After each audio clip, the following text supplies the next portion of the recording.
It was dubbed the OMG particle. Thanks to the resub innocence. Primary cosmic rays like these. Hey, wait. The OMG particle, is that, that's what they use to, like, prove like, some people talk about that as, like, proof aliens communicated with us? Or are those two separate things?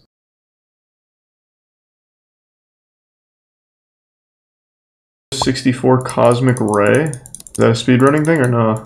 How cosmic rays affect Super Mario speedrunners. What the fuck is this? Spin Up Science with Dr. Ben Miles? What is he, a PhD in Mario speedruns? What the fuck is that?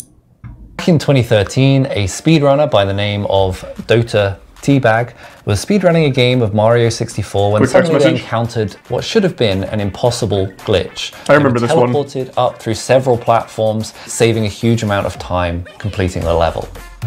What the? What the? Did you get invisible walls? What? Please say you got invisible. No, that was the craziest thing I've ever seen, though. The Super Mario 64 speedrunning community is absolutely massive, and a glitch like this they never replicated this to save players time navigating through a level would have been huge. When the stream clip caught the attention of a particularly prominent speedrunner, they offered a $1,000 prize to anyone that could replicate the glitch. In the glitch hunt that followed, numerous hunters tried to replicate the situation that led to this event. None of them were able to. Even when they matched it frame by frame in emulation made one on this? Still they weren't able to replicate the sudden jump in height. After 8 years of trying, no one had been able to replicate this event. Why? Probably because it was influenced by outer space. Wait, that's crazy. I didn't know it was that big. Probably happened due to the flip in a bit of a byte that describes the height of the player character, and that the likely cause, the probable cause of that flip was a particle of ionizing radiation, or more commonly called a cosmic ray. Cosmic rays originate from outer space, from stars and from supernova. They are typically protons, high energy particles, or helium nuclei that are traveling almost the speed of light through space. Wait, this is like a legitimate thing? I thought this was going to be like some kind of fucking meme or a conspiracy. Atmosphere, what happens is the sun blasted 5G at the Super Mario runner. Things like pions, electrons, other leptons, alpha particles, and photons. Okay, hold on. Let me see Veritasium explain it. The universe is hostile to computers. Yep, and then there's the Mario 64 thing. Holy shit. A plane plummets out of the sky. A speedrunner inexplicably jumps to a higher platform. What the? What the? And an election recount is triggered. All because of the same invisible phenomenon that permeates the universe. Each voter would insert a magnetic card into the machine and make their selection on screen. Their vote was saved both to the computer and the magnetic card, which they dropped into a box for redundancy. One of the election officials detected a problem with the results from Schaerbeek, a municipality in central Brussels. Maria Vindevogel, a little-known candidate with her own party, received more votes than was mathematically possible. Oh. They knew this because of the way the preferential voting system works. Congrats, so Maria! They took out the magnetic cards and started a recount. One by one, they fed each of them through the machines again. After several hours, the recount was complete. The vote totals for every candidate were exactly the same as before, except for Maria Vindevogel. Oh man, she really fell off. The recounted number of votes was less than the original by 4,096. Damn. So what went wrong? How had her original tally been inflated by over 4,000 votes? They got the computer that had made the initial erroneous tally and tested the hardware again and again, but they could not replicate the error. Lol, trolled by a neutrino. Perfect working order. You get pranked, this nerds. Left only one possible explanation, and it is seriously weird. Reptilians. The clue comes from the excess number of votes Vindevogel received, 4,096. Computers work using binary, strings of zeros and ones, each corresponding to a power of 2. So somewhere inside the computer tabulating all the votes was a string of bits representing the number of votes Maria received. It started the day all zeros, and then as each vote for her came in, it would increment by 1. Physically, this is done by turning on a transistor for 1 and turning it off for 0. What's remarkable about the number 4,096 is that it is exactly a power of 2. 2 to the power well, of 12. not yet, Wonder. I'm That is in this the one. 13th bit. But I'm not a big meme for guy. Maria Vindevogel to receive an extra 4,096 votes, only one thing needed to happen. The 13th bit had to flip from a 0 to a 1. But why would that happen? Computers work precisely because bits don't flip unless we want them to. Or do they? Oh Looking into the shit, problem, God was Belgian playing a investigators found joke? reports of similar issues from big computer companies starting in the 1970s. In 1978, Intel reported some strange errors popping up in their 16 kilobit dynamic random access memory. The problem turned out to be the ceramic packaging the chip was encased in. With the demand for semiconductor packaging skyrocketing in the 1970s, a new manufacturing plant was constructed on the Green River in Colorado. Unfortunately, this site happened to be just downstream of an old uranium mill. Oh, Radioactive classic. atoms made their way into the river and then into the ceramic packaging for Intel's microchips. Intel scientists investigating the problem found that even trace amounts of uranium and thorium in the ceramic were sufficient to cause problems. Wow. In their DRAM, It's memory Epstein's was stored ghost. as the presence Yeah, that's or probably what it absence was. of electrons in a semiconductor well. The alpha particles emitted by uranium and thorium were energetic and ionizing enough to create electron-hole pairs in the silicon. If an alpha particle struck in just the right place, it could create a large number of free charge carriers, causing electrons to accumulate in the well, flipping a 1 to a 0. This is known as a single event upset. That's pretty a type cool. of soft error. The error is soft because the device hasn't been damaged. The bit has changed, but you could erase it and rewrite it with no problems. Investigators exposed the chips to alpha emitters with different levels of activity. They should have done Just as gamma you'd expect, emitters. They found Create the the number of Hulk. bit flips directly correlated with the number of alpha particles the chip had been exposed to. Immediately, these findings attracted a lot of attention. Before the paper was published, it was widely circulated in the industry. And as a result, chip manufacturers were a lot more careful to avoid radioactive materials when producing their microchips. This is about Mario. It's all the same Therefore, thing. the bit flip that gave Maria Vindevogel 4,096 extra votes wasn't caused by natural radioactivity in the computer. So where did it come from? The After sun. Henri Becquerel discovered radioactivity with uranium in 1896, There's scientists the sought a Living way Dead to girl. measure it. How radioactive were different materials? And one way to do this is with a gold leaf electrometer. When it's charged, the leaf is repelled, and you can measure the amount of charge by the angle of the leaf. Now, if ionizing radiation enters the chamber, it rips electrons off air molecules, creating positive and negative charges. Opposite charges are attracted to the leaf, discharging it over time. In 1911, Austrian physicist Victor Hess decided to take this experiment further. Hard to believe these guys were so Loaded smart. electroscopes into the They didn't basket even of a have the hydrogen internet. balloon. In his Or first 2 Reddit. flights, he observed the same thing as Wolf. Up to an altitude of 1,100 meters, both trips revealed no fundamental change in radiation compared to the values observed on the ground. I'm fucking back. Appeared to be Thank coming you for not the from tier Earth, 1 Dawson. but from the sky. Hess scheduled one of his balloon flights during a solar eclipse, and as the moon passed in front of the sun, he carefully watched his instruments. But the readings were unaffected. Even with the sun half covered, the level of radiation was the same. Since no influence of the eclipse on the penetrating radiation was noted, we conclude that even if a part of the radiation should be of cosmic origin, it hardly emanates from the sun. How did you get a Victor PS5? Hess I bought had it from a discovered scalper. cosmic rays, Thanks to high some Baileys energy and stuff. radiation from space. Wouldn't recommend doing that. But what were these rays exactly, and where were they coming from? Well, today we know they aren't electromagnetic rays, as many suspected, but particles. Around 90% are protons, 9% are helium nuclei, and 1% are heavier nuclei. Some of them are from the sun, but they have comparatively low energy. High-energy cosmic rays, moving very close to the speed of light, come from exploding stars, supernovae, in our own galaxy and in others. And the How highest often energy does that particles happen? are thought to come from black holes, including the supermassive black holes at the centers of galaxies. But it's hard to pin down exactly where cosmic rays come from because, as charged particles, they're deflected by magnetic fields in space. So they can wind their way through the universe for billions of years. A cosmic ray detected on October 15th, 1991, had an energy of 51 joules. That is a single subatomic particle with the energy of a baseball going 100 kilometers per hour. For obvious reasons, it was dubbed the OMG particle. Thanks to the resub innocence. Primary cosmic rays like these... Hey, wait. The OMG particle, is that, that's what they use to, like, prove alien... Like, some people talk about that as, like, proof aliens communicated with us? Or are those two separate things? Because I remember for a lot of, like, UFO conspiracy theorists, they always talking about the wow signal, where they thought they had gotten a response back from space. These aren't related? Okay. Okay. Get down to Earth's surface.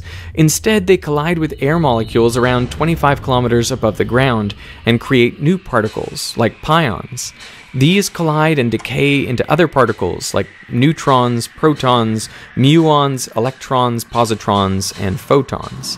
Positron is a character from City of Heroes. In one long cascade. So from a single primary cosmic ray comes a shower of particles streaming towards the Earth. It is one of these particles that investigators suspect struck a transistor in a computer in Belgium, flipping the 13th bit from a 0 to a 1 and giving Maria Vindevogel 4,096 extra votes. Maria needs to say thank you to that supernova. How often do things like this happen? Write a thank you card. In 1911, Charles Wilson made it possible to see the cosmic rays all around us when he perfected his cloud chamber, an enclosure with supersaturated water or alcohol vapor. When a cosmic ray passes through the chamber, it ionizes the gas, causing vapor to condense into tiny droplets on the ions, revealing the path of the particle. Alpha particles, helium nuclei, it's pretty fucking cool. Short, thick tracks, while beta particles, electrons, leave long, skinny trails. This is possibly the rarest thing to ever happen in a video game. In 2013, user Dota Teabag was speedrunning Super Mario 64 on the console. In the level TikTok Clock, I'm glad his name's Dota Teabag. Onto a higher platform. What the? Did you get invisible walls? What? Please say you got invisible. No, that was the craziest thing I've ever seen, though. The move shaves off a few seconds, and it seems like a newly discovered glitch in the game that could give speedrunners an edge. User PanandCook12 put out a $1,000 bounty for anyone who could replicate the upwarp. But so far, after 6 years, no one has been able to. The best explanation anyone can come up with is that a cosmic ray caused the glitch. On the main level, the byte was 11000101, but if you flip the last 1 to a 0, it changes his vertical position. And just by chance, this new height coincides with the higher floor. That's so fucking cool! Wrote a script to manually flip the bit at the right moment, and was able to achieve the same upwarp. This is a particularly visible bit flip, but the truth is, cosmic rays are triggering bit flips all the time. When people see the blue screen of death, could that be caused by a cosmic ray? Absolutely. These days, there are a number of ways computer chips are made resilient in the face of bit flips, like error correction code or ECC memory. But you can't totally prevent bit flips from happening. In 1996, IBM estimated that for each 256 megabytes of RAM, 1 bit flip occurs per month. And the main culprit seems to be neutrons created in the shower of particles from cosmic rays. Starting in 2009, Toyota recalled millions of vehicles due to the problem of unintended acceleration. Time to get serious. I'm putting the glasses on. How do we stop these particles? He said that the car was continuing to accelerate. Let me think on it. And he couldn't bring it to a stop. What if we Many delete speculated space that cosmic ray and just keep bit Earth flips alive? in the electronic control system were the cause. So much so that NASA was called in to help with the investigation. But it turns out cosmic rays were probably not the culprit. NASA identified as the main causes sticky accelerator pedals, poorly fitted floor mats, and most commonly, drivers pushing on the accelerator thinking it was the brake. That's so cute. Thanks, Dawson. Cosmic rays have caused crashes of supercomputers, especially at higher elevations. Los Alamos National Labs, located 2,200 meters above sea level, is constantly dealing with neutron-induced supercomputer crashes. So the software autosaves frequently, and neutron detectors have been installed throughout the facility. If you go even higher, like climbing up to cruising altitude in a plane, you can see the radiation from cosmic rays increasing on a Geiger counter to 0.5 microsieverts per hour at 18,000 feet, up to 1 microsievert per hour. So they just fucking wander on this planet willy-nilly and they don't even fucking pay for it. And over 3 microsieverts per hour. There's no toll system set up? And towards the poles. At cruising altitude, this increases the chance of a single event upset by 10 to 30 times. This isn't critical if it happens in your laptop, but what if it occurs in the flight computer? On October well, it's going to give me another thing to worry about while flying. An Airbus A330 took off from Singapore I just never fly. to Perth. Just over 3 hours into the flight, the plane suddenly pitched down, diving 200 meters in 20 seconds. More proof why I don't go on planes. Everyone experienced negative 0.8 Gs of acceleration. It would have felt like the plane had flipped over. The G-force was enough, even with our 3-point harness, to lift us both out of the sea and push us forward as well. Minutes later, the plane dropped another 120 meters. Jesus, those particles are angry. People on board were injured, many from bumping their heads into the ceiling. So the pilots decided to make an emergency landing in Learmonth. In the investigation that followed, the fault seemed to occur with the first Air Data Inertial Reference Unit, or ADIRU for short. The other potential triggering event was a single event effect resulting from a high-energy atmospheric particle striking one of the integrated circuits within the CPU module. With the space shuttle, redundancy was built in from the start. For navigation and control, there were 4 computers simultaneously running identical software. If one computer had a soft error, the other 3 would overrule it. And using this setup, they could also track the frequency of bit flips. On one 5-day mission, STS-48, there were 161 separate bit flips. That's a lot. Above the atmosphere, cosmic rays are so energetic, sometimes you can even see them. Once in a while, you have your eyes closed and you're not asleep yet. And if you wait a little while, you occasionally will see a flash of light. And we think it is heavy particles or individual bursts of energy coming from radiation that are either going through the eyeball itself or going through the optic nerve.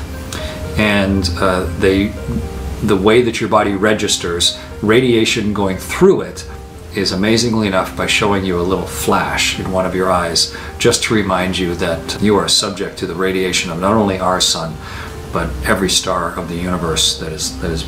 Does that happen? I've never had that happen. I picture back to the first astronauts who must have closed their eyes and seen that radiation and going, I'm not going to tell anybody about this because no one's told me about it. I'm not talking. And I can just imagine the first 2 guys that said, hey, sometimes I see flashes of light. Do you see flashes of light? And then it's, oh, we all see flashes of light. Oh, okay. Well, that's all right then. For missions to that guy's so likable. Protecting electronics is critical. As the Voyager 1 spacecraft departed the solar system, one of the ways we could tell was by an increase in the flux of cosmic rays it experienced. Although on Earth the particles streaming from the sun and the solar wind are a source of radiation, further out, these same particles maintain a protective bubble, the heliosphere. It helps deflect and slow cosmic rays from interstellar space, protecting the solar system from ionizing radiation. But the sun has an 11-year activity cycle, so this protection fluctuates. The flux of cosmic rays on Earth is much lower when the sun is active than when it's dormant. In the history of our planet, cosmic rays may have played an even larger role, flipping bits not in electronics, but in the genetic codes of living organisms, providing some of the variation on which natural selection acts. Maria Vindevogel is now a member of the Belgian Chamber of Representatives. The cosmic rays chose Maria. People, not a particle. No, it was the particles. Her story is a reminder of the zillions of particles winding their way through the universe for millions or billions of years. Mr. Fever and the one gift of which sub might, Yoba. At any moment, change your life by passing through a tiny transistor and crack. That was super interesting. That was pretty fucking wild. And it all happened because of Super Mario 64. Without Mario, cosmic rays wouldn't exist. Start with the Spider-Man trailer. I'm gonna get that out of the way right away. Trailers are spoilers. I mean, the only reason I watch trailers is because chat makes me. I am not a trailer guy. I just don't care to watch trailers, to be honest. All I need to know is the movie coming out? Yes? Cool, we'll check it out. We can see the why can you see the fucking dislikes? It's super weird. Some videos I can, some videos I can't. It seems like it's rolling out really sporadically. On my phone, it's like across the board I can't see dislikes, but on computer, it's video by video basis. Are you a Marvel fan? I mean, I enjoy the movies, but I'm really tired of them at this point. Like Eternals wasn't really interesting. Shang-Chi I really enjoyed. Black Widow was horrible. Trying to work backwards, what was before Black Widow? Loki was good. Loki's a show, I'm talking about movies. I think they're doing well on their shows.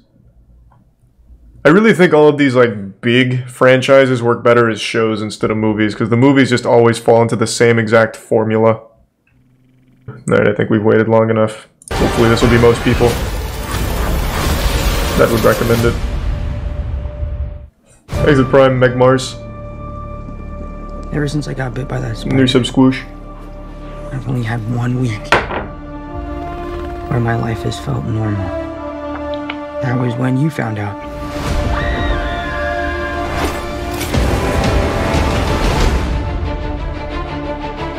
They still making the Halo series? You talking about the TV series? Yeah. The Peter Parker Spider-Man.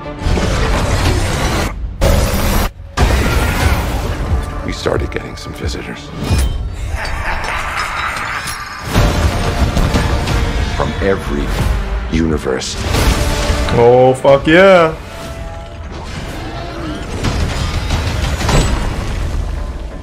Hello, Peter. You're not Peter Parker. I'm sorry, what was your name again? Dr. Otto Octavius. Wait, no, seriously, what's your actual name? There are others out there. We need to send them back. I already know the big spoiler. You know, all this is kind of your mess. I know a couple of magic words myself, starting with the word please. Please, Scooby-Doo this crap. Look, there has to be another way! There isn't. I mean, it's not cringe, it's just normal. Like, it's just a normal Marvel trailer. Like, I have nothing to say about it. Like, it's just standard Marvel, man. Like, have everything you want while the world tries to make you choose. I do love Willem Dafoe, though. This is all my fault. I can't save everyone.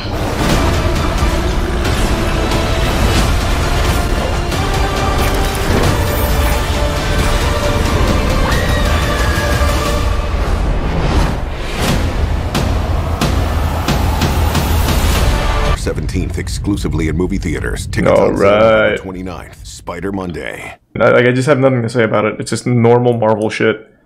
Though I do know two things.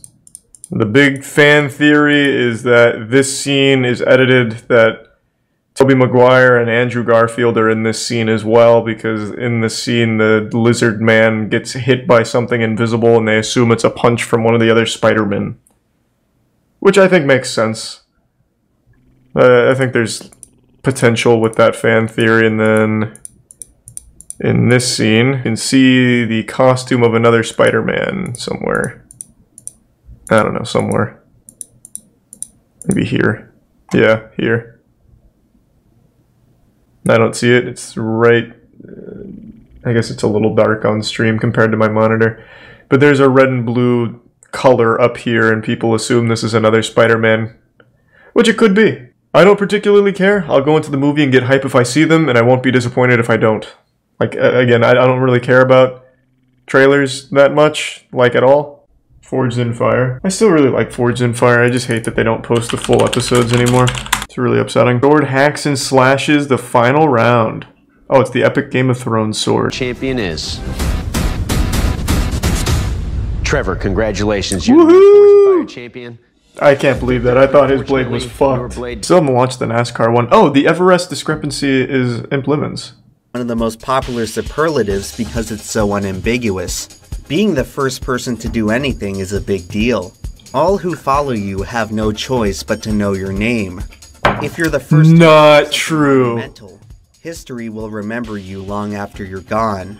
I used to think that too. Like, if you're the first person to do something, it's a big deal. But nowadays, no one fucking cares. Like, think of something you use every day. A sink. Who was the guy who invented the sink? Fucking John Nobody? Like, only certain things is it cool to be first in. Most superlatives end with the suffix est. A grammatical trait rather fittingly shared by the tallest mountain on the planet. Mount Everest is quite possibly the world's most famous landform. It towers nearly 9 kilometers above sea level and can be seen from over 300 kilometers away, equivalent to seeing New York City from Boston. It's a well-known fact that the first person to reach the summit of Everest was Sir Edmund Hillary in 1953. It's one of those pieces of trivia that gets thrown around so much that you just stop questioning it. No, I never knew that. Like something that should be indisputable. The first man to set foot atop the tallest mountain. An unambiguous statement of fact. Except, 29 years before Edmund Hillary reached the top of Everest, there's a small chance, but a chance nonetheless, that someone else may have got there first. Who was the first person to poop without peeing? The Western world first laid eyes on another Everest great in the example. 19th century, Thanks, man. But it wasn't until 1921 when they first set foot on it. That year, the British Royal Geographic Society financed the first expedition to explore Everest and identify a route to the top. A leading member of the expedition was 34-year-old George Mallory, considered to be one of the most skilled climbers. Hey, George. Just 5 years prior, Mallory was fighting in the Battle of the Somme. In 1922, Mallory was about to enter one of the few places on Earth that was even more inhospitable. For millennia, civilizations around the world have considered the highest mountains to be sacred grounds. Anyone who dared to climb them would be trespassing in the realm of gods. No matter how superstitious you are, you can't deny that there are some places on Earth that human beings were never designed to go. No, we can go anywhere. Like Everest, the terrain Fuck is so precarious that one misstep can result Thanks in for the 5 gift subs, Omelet. Appreciate it. For most of the year, Thank the you, summit Omelet. is blasted with hurricane-force winds, enough to blow any climber clear off the mountain. I did not know Any that. practical attempts to reach the summit have to be conducted in roughly a 10-day window before the annual monsoon season. Combined with highly reflective snow, people on Everest are at constant risk of snow blindness and other debilitating Jesus eye problems. Christ. Even during optimal weather, conditions I had no idea. change in an instant. The single most life-threatening factor has to do with what isn't there. At 29,000 feet, air pressure is 3 times lower than at sea level, meaning that climbers have access to only 1/3 as much oxygen. Mount Everest is one of 14 summits that extends above the 8,000 meter mark, otherwise known as the death zone. Beyond That's this hardcore. altitude, climbers who enter this range are no longer flirting with death. They are literally in the process of dying. If anyone in the death zone fails to descend back to a safe altitude in time, their chances of survival are 0. The death zone presents an extreme complication by making any run. Seeing pictures, it doesn't look that crazy. Sensitive event. Climbers must maintain a certain pace on the final ascent or else risk running out of oxygen. And 99 years ago, George Mallory was one of 6 climbers trying to get there. On No May way he survived. 1922, He's still Mallory up there. led Howard Somerville, Edward Norton, and Henry Moorehead on Edward the first Norton? official attempt to reach the Everest Oh my summit. god. Across 3 days, the team trekked up the north side of the mountain, eventually reaching a record altitude of 8,225 meters before Thanks, Resub turning Ekix. back. On May 24th, George Finch and Jeffrey Bruce set off on another attempt, this time making use of supplemental oxygen. On the 27th, Finch reached a new altitude record of 8,326 meters. Immediately, Mallory was eager to make his own attempt with oxygen, Thanks, Resub Justin. believing that it was his ticket to making history. While many of the exhausted climbers were hesitant to make a third attempt, Mallory's fascination with Everest had begun to turn into an obsession. On June 3rd, he imagine being convinced obsessed several with a climbers mountain. to follow him on a hastily Idiot. improvised trek Find to a the waifu summit. like a normal guy. They were joined by 14 Sherpa porters who were assisting in hauling equipment to the higher camps. On June 7th, Mallory's party triggered an avalanche that buried 7 porters alive. The disaster would mark the immediate end of the expedition. After the failure of 1922, he would have to wait 2 more years until his next chance to conquer Everest. The May of 1924 featured historically poor weather conditions at Everest. Not wanting a repeat of the 1922 disaster, the group decided to overrule Mallory's original plan and attempt the summit without oxygen. Why? The change frustrated Mallory, who now viewed oxygen as a necessity to reach the summit. After less than a day, the pair disappointingly aborted their attempt after forced them to not even 8,000 meters? Norton and Somerville began Rookies. their attempt, this time finding themselves in ideal weather as they marched higher up the mountain. On the morning of June 8th, Odell eagerly waited for visual confirmation of the climbers, but Everest Peak for the moment was obscured by mist. Oh, they died. At 12:50 p.m., there was a sudden break in the cloud cover, allowing Odell to clearly see the summit.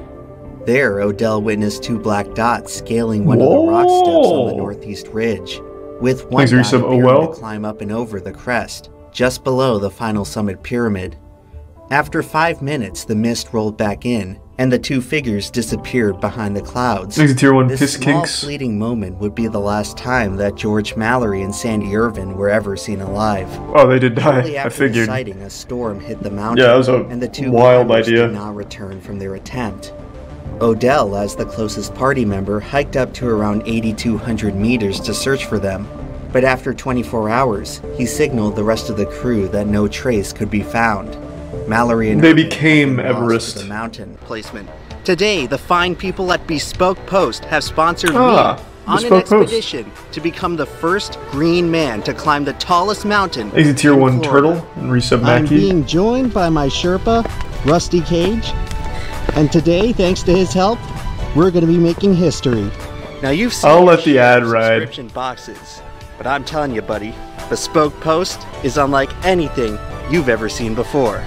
Bespoke offers a variety of premium goods from under-the-radar brands. Many of their products come from small businesses based right here in the U.S. Whether you like Yeah, it's like cooking, 4 minutes, fashion, is or the it? great outdoors, Bespoke has a box Oh, you're for right. you.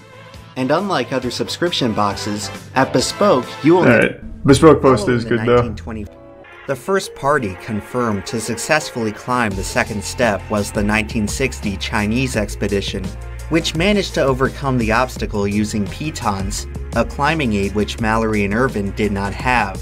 Even with superior tools, it still took the Chinese 5 excruciating hours to complete the climb. Future expeditions would install a ladder to make surmounting the second step somewhat bearable. Oh, thanks, Ali. Appreciate that. Historical hindsight of the second step's extreme difficulty shed serious doubt on whether Mallory or Irvin. So Odell killed them back in 1924. as a sacrifice to Everest. Irvin, a novice climber, was almost certainly out of his depth. Mallory would have also had to scale the step using rudimentary gear while hauling. Just get a jetpack. Jesus Christ. Making an It's like they didn't even try. on an unexplored obstacle under all these circumstances Most would have adventurous thing required I've ever wanted to do? superhuman effort. Nothing. And Fuck to adventure. do so in the 5 minutes that Odell supposedly saw, it would have to have been one of the most unlikely miracles in the history of mountain climbing. It's for this reason why many have inferred that Odell did not see the 2 climbers surmounting the second step, but rather the comparatively easier first step. Some dude actually landed a helicopter on Everest? That is pretty cool. Meteorological data gathered at the base camp during the expedition recorded a significant drop in barometric pressure between the 8th and 9th, which would have made the air near the summit even more thin. Everest climber Graham Hoyland extrapolated that on the day that Mallory and Irvin trekked to the summit, the drop in air pressure would have added the equivalent of 180 meters to the effective altitude of the mountain. Unfortunately, their summit day coincided with the arrival of that season's monsoon, and to get to the summit, so they just got fucked up there to survive the storm that hit the mountain Jesus at around Christ. 2 p.m. Poor guys. Eventually, they though, used as dead more people on expeditions Everest as ventured up progress the slopes of markers. Everest, clues began to emerge pretty of wild. the fate of the 2 wayward climbers. In 1933, crew members discovered a lost ice pick just below the first step. The pick was eventually proven to belong to Sandy Irvin, Sandy! who likely dropped it near the scene of the climber's fatal accident. Now that an artifact from the missing climbers had been recovered, researchers of the mystery concluded that their final resting place couldn't have been far. Due to the extreme cold near the Everest summit, bodies stranded atop the mountain don't decompose, allowing them to essentially remain frozen in time. In 1975, Chinese climber Wang Hongbao reported spotting a body at an altitude of 8,100 meters. Judging by their clothes, the remains must have belonged to a climber from an old British expedition. 24 years later, several researchers organized a search to locate the deceased climber. It was on that expedition that Conrad Anker discovered a corpse about 300 meters beneath the site of the lost ice pick. Lying there, face down in the snow, was the body of George Mallory. Oh! Mallory's remains showed evidence of three key injuries. He suffered a broken leg, a puncture wound in the skull, and bruising from a rope around his waist. The bruising indicated that Mallory and Irvin were likely roped together when one of them fell, snapping the rope and separating the duo. Mallory's injuries were not severe enough to indicate a steep fall. He may have experienced a minor stumble at the ice axe location, after which he descended further down the slope where he suffered a second, fatal fall. Mallory was probably descending after the sun had set or during storm conditions. Oh, so he didn't make it? One of his pockets concealed a note with a list of 5 oxygen cylinders, providing evidence that the climbers had brought 1 extra cylinder than previously thought. In fact, the same search mission. Didn't they make a book about this? I don't know, man. I don't read books. An artifact which it's not The Outsiders. I don't know it. This doesn't seem like The Outsiders. Rumored to be among Mallory's possessions was a photo of his wife, which he planned to place at the summit. The photo was not found on Mallory's body, sparking further speculation to a successful attempt. But beyond speculation, no evidence could be found that conclusively proved these are 5 gift subs impressionable. Reach the summit. Thank you, Many impressionable. researchers hoped that finding George Mallory would finally provide a solution to mountaineering's greatest mystery. Today, nearly 100 years after the tragedy, climbing experts are still split on the fate of Mallory and Irvin. Seasoned veterans like Conrad Anker and Graham maybe they faked their own death. They did not make it. They made it to the top and then went with aliens elsewhere. Factors working against them. Other researchers are more optimistic. These are 5 gift subs, Lando, in the resub Nova. Consistency in the number of sleeping bags accounted for on the 1924 expedition, and suggests that Mallory and Irvin may have carried 2 of them on their summit attempt. There are various other creative theories regarding Mallory and Irvin, but until further evidence surfaces, a definitive conclusion may never be reached. Until now. Unfortunately, the mystery is not yet a hopeless cause, as the answer to the summit question may lie among the still undiscovered remains of Sandy Irvin. At the time, the prospect of rock samples had been completely overshadowed by the single most compelling missing piece from the 1924 expedition. As Mallory passed Howard Somerville on his final trek up the mountain, maybe they got robbed up there. Borrow Somerville's portable Kodak camera to capture photographs Tier 1 of the prolapse. Successful The Prime attempt. Jeffy. When Mallory was found in 1999, the camera was not found among his possessions. Therefore, it is likely that Mallory handed off the camera to Irvin sometime during their descent. If the camera is ever located, the undeveloped film within could finally solve the mystery once and for all. Kodak provided special instructions to give the film its best chance at survival. But before any images can be retrieved, researchers will most likely have to locate the body of Sandy Irvin first. Xu Jing of the 1960 Chinese expedition claimed to have seen a dead climber lying on his back near then? the Not worth first the time. Many researchers I'll lose have internet inferred that this internet must have been connection, Irvin. so I won't be able to grind Subsequent RuneScape. searches of the What's the area point? have thus far turned up nothing. Somewhere high up on the mountain, the missing piece of the Everest discrepancy is waiting to be found. But until that happens, all we have are the theories. It's possible that as Mallory was staring down his greatest adversary, he may have been thinking the same way. Yeah, I think he made it.